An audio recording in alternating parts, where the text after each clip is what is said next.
அத்தியாயம் 2.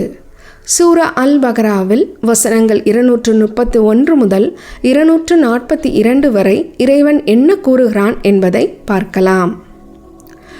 உங்கள் மனைவியை நீங்கள் தலாக் கூறிவிட்டால் இத்தா தவணை முடிவதற்குள் அவர்களை மீண்டும் உங்களது மனைவியாக நிறுத்தி கொள்ளலாம்.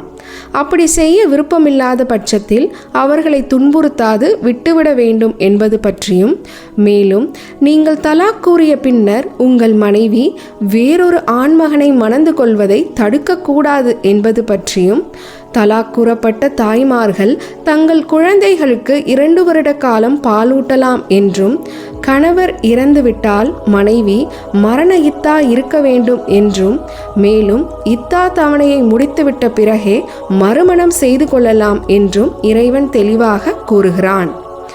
தொழுகையை எவ்வாறு பேண வேண்டும் என்பதை பற்றியும், தலாக் கூறப்பட்ட பெண்கள் தங்களின் இத்தாவின் தவணை நாட்கள் முடியும் வரை கணவரே பராமரிப்பு செலவு செய்ய வேண்டும் என்பது பற்றியும் இவ்வசனங்களில் அல்லாஹ் தெளிவாக எடுத்துரைக்கின்றான். தற்போது வசனங்களை கேளுங்கள், சிந்தனை செய்யுங்கள். உங்கள் மனைவிகளை நீங்கள் ரஜையான தலாக்கு கூறி அவர்கள் தங்கள் இத்தாவின் தவணையில் இருந்தால் அத்தவணை முடிவதற்குள் அவர்களை முறைப்படி மனைவிகளாகவே நிறுத்தி வைத்து கொள்ளுங்கள், அல்லது இத்தாவின் தவணையை முடித்துக்கொண்டு முறைப்படி விட்டுவிடுங்கள். ஆனால் நீங்கள் அநியாயமாக துன்புறுத்துவதற்காக அவர்களை தடுத்து வைத்து கொள்ளாதீர்கள். இவ்விதம் எவரேனும் செய்தால் நிச்சயமாக அவர் தனக்குத்தானே தீங்கிழைத்து கொண்டவராவார். ஆகவே அல்லாஹுடைய வசனங்களில் கூறப்பட்டுள்ள விஷயங்களை பரிகாசமாக எடுத்துக்கொள்ளாதீர்கள். உங்கள் மீது அல்லாஹ் புரிந்திருக்கும் அருட்கொடையையும், உங்கள் மீது அவன் இறக்கிய வேதத்தையும் ஞானத்தையும் சிந்தித்து ஆராய்ந்து பாருங்கள். அவன் இதை கொண்டு உங்களுக்கு உபதேசிக்கிறான். அல்லாஹ்வுக்கு பயந்து கொள்ளுங்கள். நிச்சயமாக அல்லாஹ் அனைத்தையும் நன்கறிவான் என்பதையும் உறுதியாக அறிந்து கொள்ளுங்கள். நீங்கள் தலாக் கூறிய பெண்கள் தங்கள் இத்தாவின் தவணையை முழுமைப்படுத்திவிட்ட பின்னர் அவர்கள் தங்கள் முந்தைய கணவன்மார்களை அல்லது தாங்கள் விரும்புகின்ற வேறு ஆண்களை ஒழுங்கான முறையில் திருமணம் செய்வதை தடுக்காதீர்கள். திருமணம் செய்து கொள்ள விரும்பும் அவர்கள் தங்களுக்குள் ஒருவர் மற்றவரை திருப்தி கொண்டால், உங்களில் எவர் அல்லாஹையும் இறுதி நாளையும் நம்பிக்கை கொண்டிருக்கிறாரோ அவர் இதை கொண்டு உபதேசிக்கப்படுகிறார். இது உங்களை மிக தூய்மைப்படுத்துவதாகவும் மிக பரிசுத்தமாக்குவதாகவும் இருக்கிறது. இதில் உள்ள நன்மைகளை அல்லாஹ்வே அறிவான், நீங்கள் அறிய மாட்டீர்கள். எவரேனும் தலாக் கூறப்பட்ட மனைவிகளிடம் தங்களுக்கு பிறந்த குழந்தைகளுக்கு தலாக் கூறப்பட்ட மனைவிகளை கொண்டே பாலூட்டுவதை முழுமையாக்க விரும்பினால், தாய்மார்கள் தங்கள் குழந்தைகளுக்கு அவை பிறந்ததிலிருந்து 2 ஆண்டுகள் வரை முழுமையாக பாலூட்டுவார்கள். தவிர அத்தாய்மார்கள் பாலூட்டும் வரை அவர்களுக்கு ஆடையும் உணவும் முறைப்படி கொடுத்து வருவது குழந்தையின் உரிமையாளரான தந்தை மீது கடமையாகும். ஓர் ஆத்மா அதன் சக்திக்கு மேல் செய்யும்படியாக நிர்பந்திக்கப்பட மாட்டாது.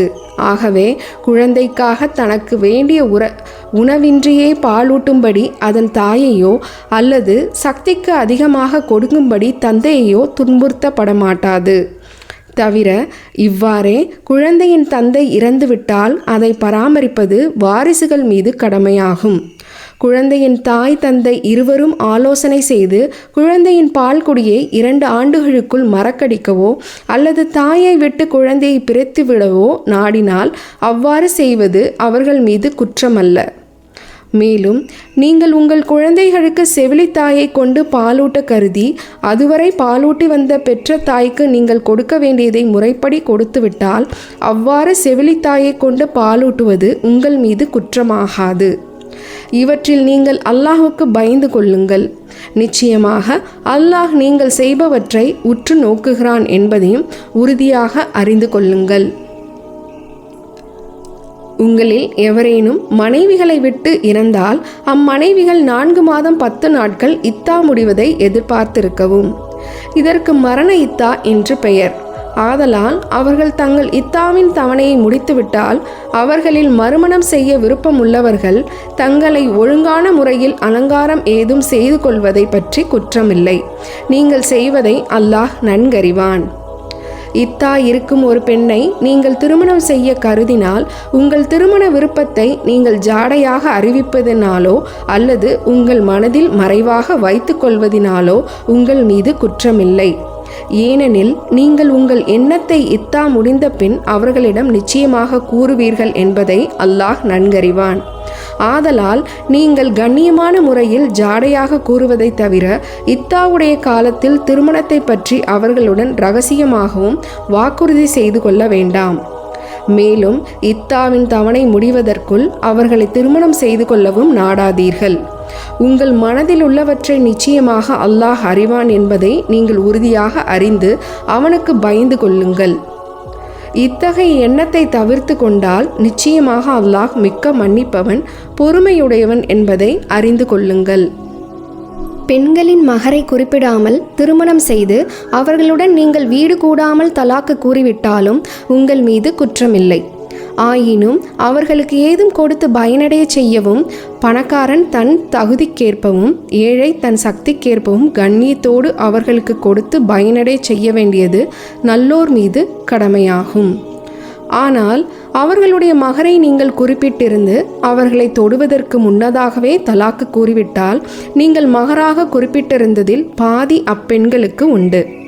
எனினும் யாருடைய கையில் திருமண தொடர்பு இருக்கிறதோ அவன் அல்லது அவள் விட்டு கொடுத்தாலே தவிர, அதாவது கணவன் முழு மகரையும் கொடுத்திடலாம் அல்லது மனைவி பாதி மகரையும் வாங்காமல் விட்டுவிடலாம். ஆயினும் நீங்கள் ஆண்கள் விட்டு கொடுப்பது இறையச்சத்திற்கு மிக நெருக்கமானதாகும். ஆதலால் உங்களுக்குள் உபகாரம் செய்து கொள்வதை மறந்து விடாதீர்கள். நிச்சயமாக அல்லாஹ் நீங்கள் செய்பவற்றை உற்று நோக்குகிறான். நம்பிக்கையாளர்களே, அனைத்து தொழுகைகளையும் குறிப்பாக நடுத்தொழுகையையும் பேணி நேரம் தவறாமல் தொழுது கொள்ளுங்கள். மேலும் தொழுகையில் அல்லாஹ்வுக்கு பயந்து மிக்க உள்ளச்சத்தோடு நில்லுங்கள். ஆனால் தொழுகையின் நேரம் வந்து எதிரி போன்ற ஏதேனும் ஒரு காரணத்தால் ஓரிடத்தில் நின்று தொழ நீங்கள் பயந்தால் நடந்தவர்களாக அல்லது வாகனத்தின் மீது இருந்தவர்களாக தொழுங்கள். தவிர உங்கள் பயம் நீங்கி நீங்கள் அச்சமற்றுவிட்டால் நீங்கள் தொழுகையை அறியாமல் இருந்த சமயத்தில் அல்லாஹ் உங்களுக்கு தொழுகையை கற்றுக் கொடுத்தபடி தொழுது அல்லாஹ்வை திக்ரு செய்யுங்கள். உங்களில் மனைவிகளை விட்டுவிட்டு இறப்பவர்கள் தங்கள் மனைவிகளை வீட்டை விட்டு அப்புறப்படுத்தி விடாது ஓராண்டு வரை உணவு, உடை போன்ற செலவுகளை வழங்குமாறு வாரிசுகளுக்கு மரண சாசனம் கூறவும். ஆனால் அவர்கள் தாமாகவே வெளியில் சென்று தங்களுக்கு முறைப்படி திருமணம் ஏதும் செய்து கொண்டால் அதனால் உங்கள் மீது குற்றமில்லை. அல்லாஹ் மிகைத்தவன், நுண்ணறிவுடையவன் ஆவான். இன்னும் தலாக்கு கூறப்பட்ட பெண்களுக்கு அவர்களுடைய இத்தாவின் தவணை வரையிலும் முறைப்படி கணவனுடைய சொத்திலிருந்தே பராமரிப்பு பெற தகுதியுண்டு. அவ்வாறு அவர்களை பராமரிப்பது இறையச்சம் உடையவர்கள் மீது கடமையாகும். நீங்கள் அறிந்து கொள்வதற்காக தன் வசனங்களை அல்லாஹ் உங்களுக்கு இவ்வாறு தெளிவாக விவரிக்கிறான்.